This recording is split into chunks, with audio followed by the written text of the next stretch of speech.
सेई सखर डी जडे सजन सफर हलिया रुआ रहन न सुपरी आयल करिया की मुखे चाढ़े ची व्यो वणझारो ओहिरे।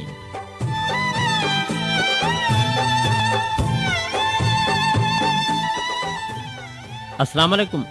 वाहों ते हवाउन जे सदा मलूक सफर में आवाज मुसाफिर जे मुंह मुसाफिर जो मुसाफिर आवाज जंहिंजे माग जा पट वसाए चुको उन्हनि मिड़नी ॿुधंदड़ महिरबाननि जी ख़िदमत में प्रोग्राम आईना ऐं अक्स साण करे अवां जो मेज़बान बशीर उठे जो दुआ आहे त अवी जिते बि हुजो सुखिया हुजो। सही मुंहिंजा अंदर जे अहसासनि जी उपटार पिरिन जी यादि में जॾहिं बि पलटी आहे त ज़िंदगी जा गस ऐं रस अञा बि अनोखे अंदाज़ जा मालिक बणिजी विया आहिनि।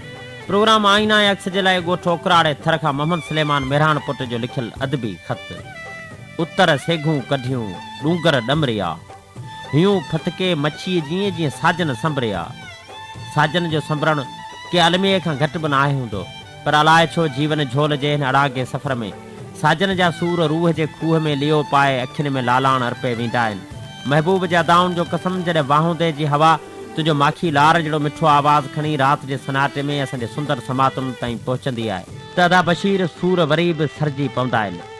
नई कुंवार जियां सिंगारियल तुंहिंजो प्रोग्राम आईना ऐं अक्स सिंधु जे छोलनि जियां छुलंदे मन उन्हाइनि में लही वेंदो आहे ऐं सिक जो समुंड मन जे मोती खे मयारो ॾींदे चवंदो आहे त किथे थियो मिहार किथे थो घंड गुड़े किथे दुही दोस्त जी किथे परियूं पार जंहिंमूं सभु ॼमार जर में झोतूं ॾिनियूं।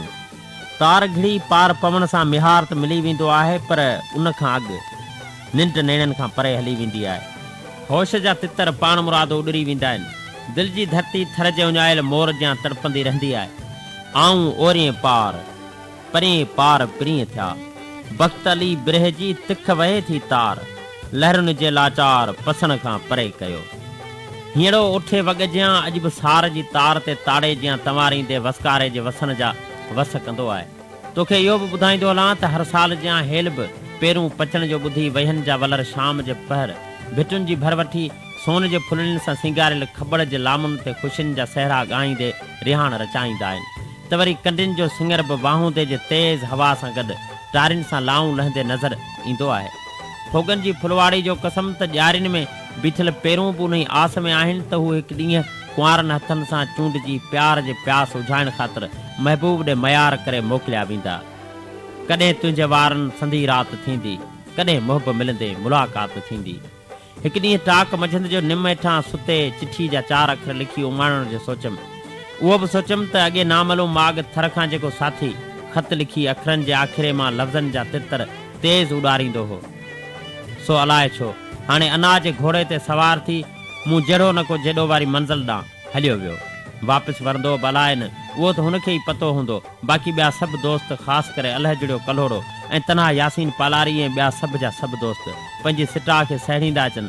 बहरहाल रही हयाती त इहे वाहूंदा बि वरंदा लुकूं बि लॻंदियूं पेरूं बि पचंदा इनशाला गॾिजी चूंडींदासीं। आओ ओराहूं सुपरी परे वञ म पीउ मोट मरंदसि छपरे तूं जिया पो जी होत म छॾिजे ही पुनूं प्यादी पंध में। ऐं उहो ई साॻियूं थर भिटुनि में रहिजी वियल मोहम्मद सुलेमान मेहरान पोटो।